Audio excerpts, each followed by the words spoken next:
Continuamos hoy nuestro estudio en el libro de Esdras y llegamos al capítulo 9. Y al llegar a este capítulo 9 de Esdras, nos encontramos con una de las grandes oraciones de la Biblia. En realidad tenemos tres libros que fueron escritos después de la cautividad del pueblo de Israel. Hay tres de ellos que van juntos, y allí tenemos tres grandes capítulos. Uno de ellos es el que tenemos hoy ante nosotros, el capítulo 9 de Esdras.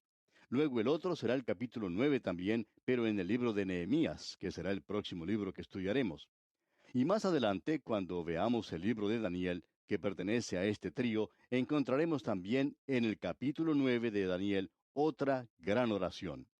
Por tanto, tenemos aquí en este capítulo 9 de Esdras una de las grandes oraciones de la Biblia, la oración y confesión de Esdras.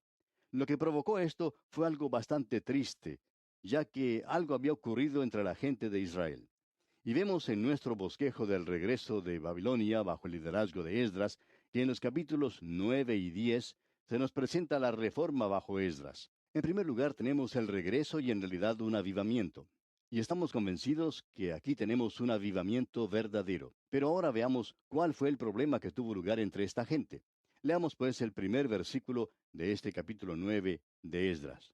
Acabadas estas cosas, los príncipes vinieron a mí diciendo, el pueblo de Israel y los sacerdotes y levitas no se han separado de los pueblos de las tierras, de los cananeos, heteos, fereceos, jebuseos, amonitas, moabitas, egipcios y amorreos, y hacen conforme a sus abominaciones. Así es que tenemos aquí a todos estos pueblos paganos que los rodean. Entre ellos tenemos un gran pueblo, el de los heteos.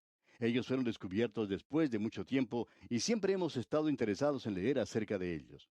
A través de Asia Menor, especialmente en la zona de la costa, se encuentran grandes ciudades como Éfeso, Esmirna y Troya, y todas estas ciudades fueron establecidas primeramente por los heteos. Era un gran pueblo, pero eran paganos, eran idólatras. Lo que sucedió fue pues que esta gente había regresado a la tierra y como hemos visto, regresaron y lo que encuentran primeramente es una enorme desilusión. Vamos a dar aquí algo de la profecía de Ageo. Cuando estudiemos ese libro, veremos cómo él los guió para sobrellevar todos esos inconvenientes y problemas que se les había presentado. Cómo los inspiró para superar el desánimo y la desilusión que estaba tan presente. Y sinceramente hablando, podemos apreciar que ellos tuvieron un largo camino lleno de obstáculos, y por medio de la ayuda de Ageo, ellos pudieron superar cada uno de esos obstáculos. También por medio de Nehemías, un laico muy activo, ellos llegaron a realizar grandes cosas, como la reedificación del muro de Jerusalén y del templo. Todo eso tuvo lugar, pero aún así ellos tenían que hacer frente a situaciones difíciles. Y cuando nosotros nos encontramos desalentados, es cuando, por así decirlo, bajamos nuestra guardia y nos descuidamos. Eso le pasa a muchos creyentes en la actualidad. Alguien ha dicho que la desilusión es el arma más efectiva que tiene el diablo. No sé por seguro si eso es verdad, pero creo que puede serlo. ¿Y qué fue lo que le sucedió aquí a esta gente? Bueno, ellos se sintieron desanimados. Ellos estaban casi dentro de la nación, pero todas las paredes de separación habían sido derrumbadas. Y como resultado, vemos que tienen lugar casamientos mixtos. Y pensamos que muchas veces ellos ni siquiera se tomaron la molestia de casarse, porque esta gente pagana, idólatra, pues no prestaba mucha atención a cosas como esas. De la misma manera en que lo están haciendo nuestros propios contemporáneos que no le prestan ninguna atención. Y aún así se nos dice que lo que sucede en nuestros días es algo moderno, que esto es una nueva liberación, que somos personas civilizadas. Amigo oyente, esta gente del pasado, paganos como eran, ya lo estaban haciendo. Notemos ahora lo que dice aquí el versículo 2 de este capítulo 9 de Esdras. Porque han tomado de las hijas de ellos para sí y para sus hijos, y el linaje santo ha sido mezclado con los pueblos de las tierras, y la mano de los príncipes y de los gobernadores ha sido la primera en cometer este pecado. Podemos ver aquí que aquellos que estaban en posiciones distinguidas de liderazgo en el pueblo de Israel eran los que daban este ejemplo malo. Y por supuesto, ante Dios ellos eran más culpables que los demás porque el privilegio siempre aumenta la responsabilidad. Ahora esta era la condición en la que se hallaban, y por supuesto estamos seguros que Esdras podría haber ido, si la hubiera podido encontrar, a una radioemisora y pasar un programa patriótico e izar la bandera de la nación y haber llamado a que se realizara grandes manifestaciones de patriotismo. Pero eso no fue lo que él hizo. Quizás lo podría haber hecho, o quizás podría haber hablado de una manera muy poderosa en contra de lo que estaba pasando y nada más. O quizá podría haber formado alguna organización y tratar de recuperar a esas parejas que se habían entregado a esto. Esa es la forma en la que nosotros operamos en el presente. Pero notamos aquí que no fue lo que ocurrió en esa época. Por supuesto, este pobre hombre Esdras en aquel día, él no sabía, no tenía conocimiento de nuestros métodos modernos. Por eso queremos que usted note, amigo oyente, lo que él hizo. Y es algo que nosotros no vemos en nuestros días. Leamos el versículo 3 de este capítulo 9. Cuando oí esto, rasgué mi vestido y mi manto, y arranqué pelo de mi cabeza y de mi barba, y me senté angustiado en extremo. Usted puede apreciar que Esdras recién había regresado. Él no había regresado sino 75 años después de la primera delegación. Ellos habían estado cautivos por 70 años y durante este intervalo, después que Zorobabel había regresado con unos 50,000, Esdras regresó con unos 2,000 75 años después. Ahora él encontró el templo ya reedificado, pero la ciudad no tenía las murallas a su alrededor. La población se encontraba en una condición triste, sórdida, escuálida. Ellos se habían mezclado con los paganos. La inmoralidad y la idolatría era algo que se veía por todas partes. Ellos se habían mezclado con los paganos. La inmoralidad y la idolatría era algo que se veía por todas partes. Ellos habían casado en matrimonios mixtos y faltaba la separación. Y por tanto, era un grupo de personas en realidad miserables. Y este hombre Esdras, cuando esto llega a su conocimiento y atención y descubre que es verdad, él se siente completamente sorprendido y mortificado porque el pueblo de Dios había descendido a tal extremo.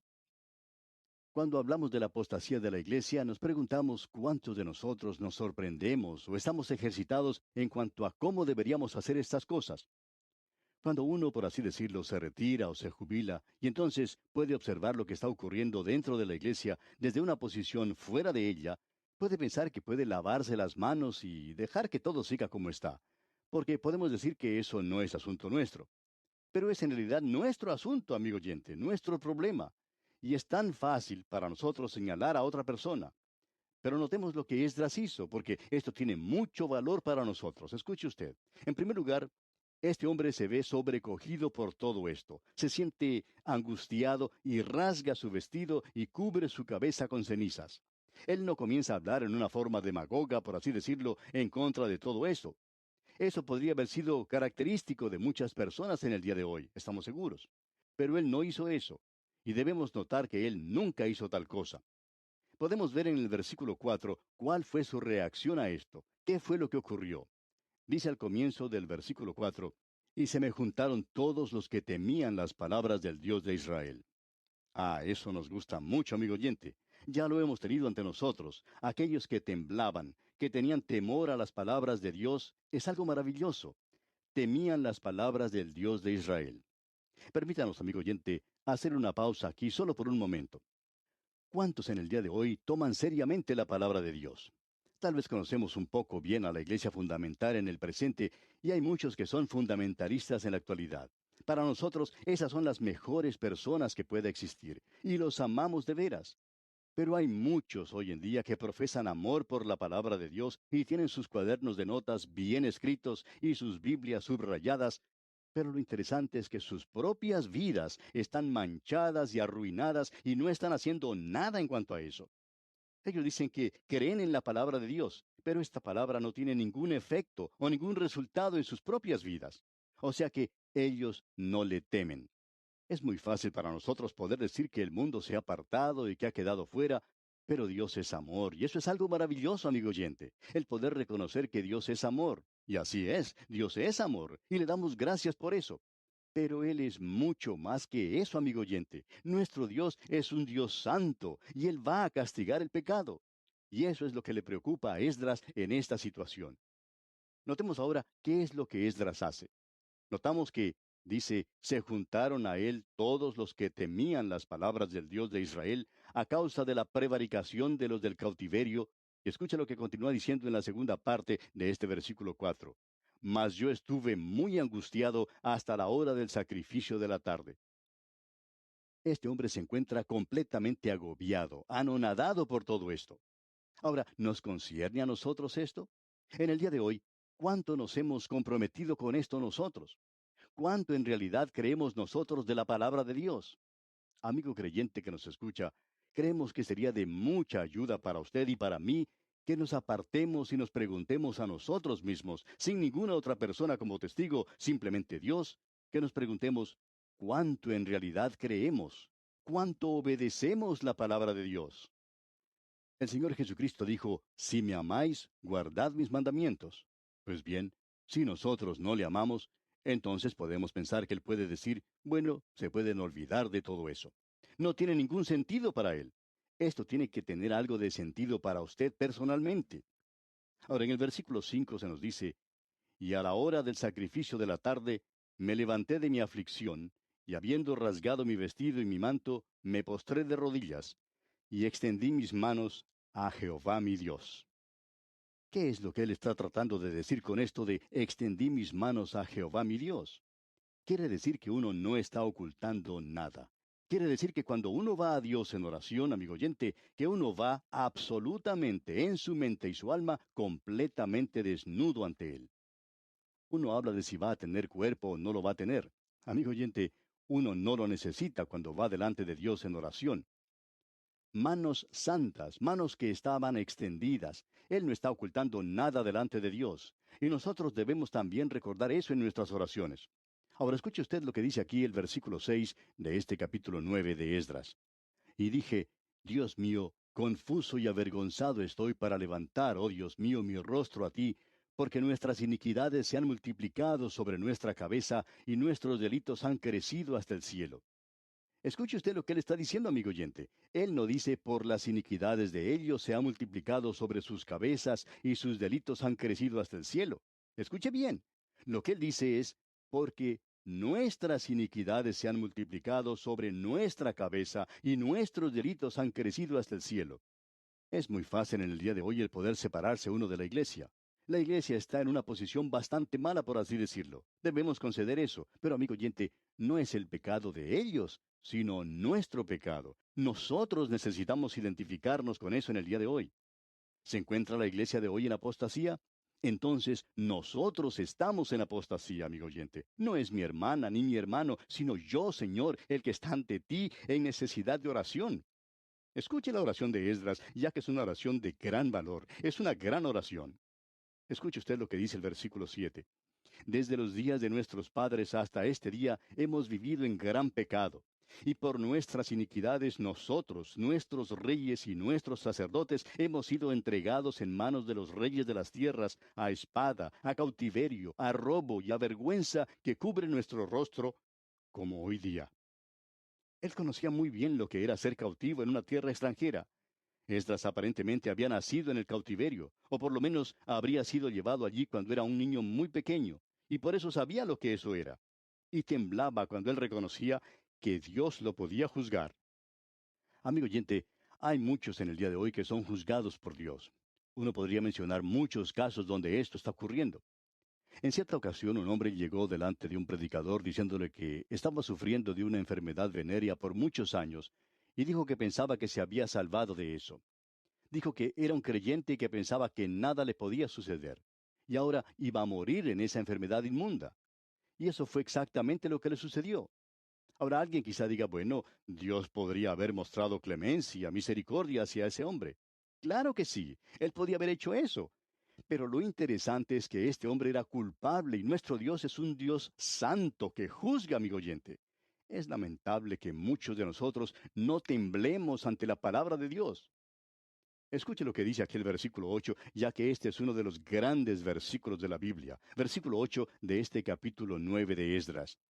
Y ahora, por un breve momento, ha habido misericordia de parte de Jehová nuestro Dios, para hacer que nos quedase un remanente libre y para darnos un lugar seguro en su santuario, a fin de alumbrar nuestro Dios nuestros ojos y darnos un poco de vida en nuestra servidumbre. Este es un versículo verdaderamente maravilloso, amigo oyente. Él dice, nosotros hemos recibido un poco de gracia, simplemente un pequeño espacio de la gracia de Dios. Y los 70 años de la cautividad han pasado. Él les ha permitido que regresaran, y en el mismo momento de regresar, nuevamente ellos se apartan hacia los paganos. La misma razón por la cual ellos habían sido enviados a la cautividad. Ahora dice, hay un remanente libre entre nosotros. Estas personas habían obedecido lo suficiente como para regresar a su tierra. La gran mayoría no lo había hecho. Pero ellos regresaron y son nada más que un remanente. Siempre han sido nada más que un remanente de esa gente. Y aún en el día de hoy son un remanente. Y luego él dice, para darnos un lugar seguro en su santuario. ¿Y sabe lo que es este lugar seguro? Ese lugar es Cristo, amigo oyente. Nosotros tenemos un lugar seguro porque Cristo está allí. Nosotros hemos sido clavados, por así decirlo, en la cruz aquí para poder ser clavados en el trono de Dios por la eternidad. Escuche lo que dice el profeta Isaías allá en el capítulo 22 de su profecía, versículos 22 y 23. Y estamos hablando acerca de Cristo ahora. Dice Isaías, y pondré la llave de la casa de David sobre su hombro, y abrirá y nadie cerrará, cerrará y nadie abrirá, y lo hincaré como clavo en lugar firme, y será por asiento de honra a la casa de su padre. Así es que nosotros estamos allí hincados como un clavo, no sobre una cruz, sino clavados en el cielo por la eternidad. Usted puede ver que el clavo está en un lugar seguro.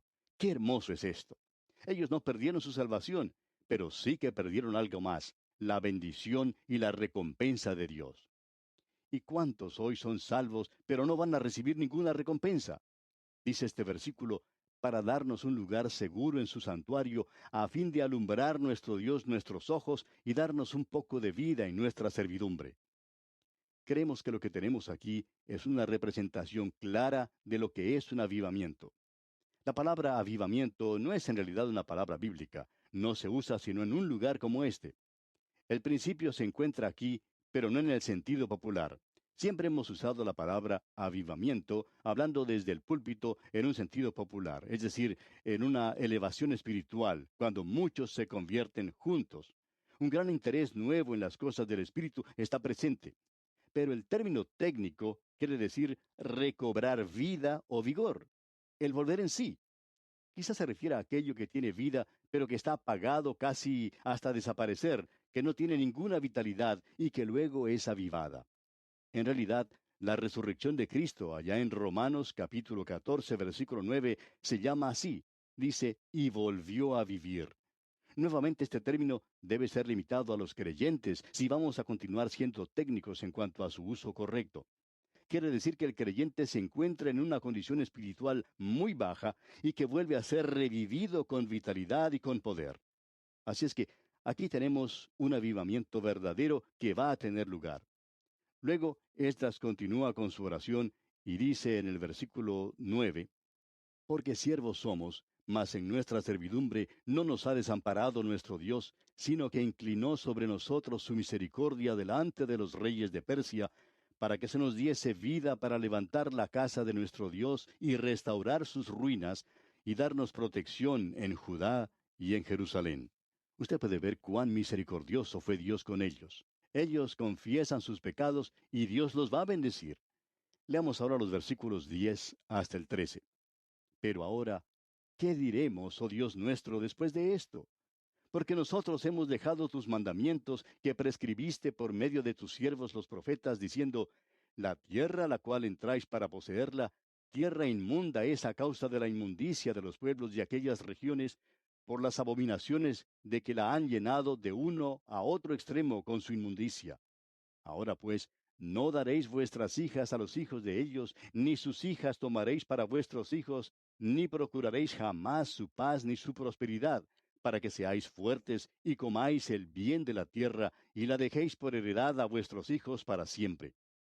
Mas después de todo lo que nos ha sobrevenido a causa de nuestras malas obras y a causa de nuestro gran pecado, ya que tú, Dios nuestro, no nos has castigado de acuerdo con nuestras iniquidades y nos diste un remanente como este, en otras palabras, Esdras está diciendo, nosotros no recibimos todo lo que merecíamos. Y luego continúa diciendo aquí en el versículo 14 de este capítulo 9 de Esdras, ¿hemos de volver a infringir tus mandamientos y a emparentar con pueblos que cometen estas abominaciones? ¿No te indignarías contra nosotros hasta consumirnos sin que quedara remanente ni quien escape? Y luego sigue diciendo en el versículo 15, Oh Jehová, Dios de Israel, tú eres justo, puesto que hemos quedado un remanente que ha escapado como en este día. Henos aquí delante de ti en nuestros delitos, porque no es posible estar en tu presencia a causa de esto. Esto es algo que solo la misericordia de Dios, solo la confesión del pecado, solo el sacrificio de Cristo puede hacer posible para Dios salvarlos y para que Dios los pueda restaurar y darles el avivamiento que necesitan. Ahora Dios va a hacer todo eso a causa de la oración de Esdras y del remanente que se encontraba allí y que pidió misericordia a Dios. Y cuando tomamos esta posición, amigo oyente, Dios está dispuesto a escucharnos. Dios está dispuesto a perdonarnos y a extendernos su misericordia. Esto, pues, que hizo Esdras aquí, dicho sea de paso, es digno de imitarse. Bien, así concluimos nuestro estudio de este capítulo 9 de Esdras. Dios mediante, en nuestro próximo programa, veremos que ellos fueron restaurados y luego concluiremos nuestro estudio de este libro de Esdras. Le invitamos, pues, a acompañarnos. Será hasta entonces, amigo oyente, y que Dios extienda sobre usted también sus ilimitadas misericordias.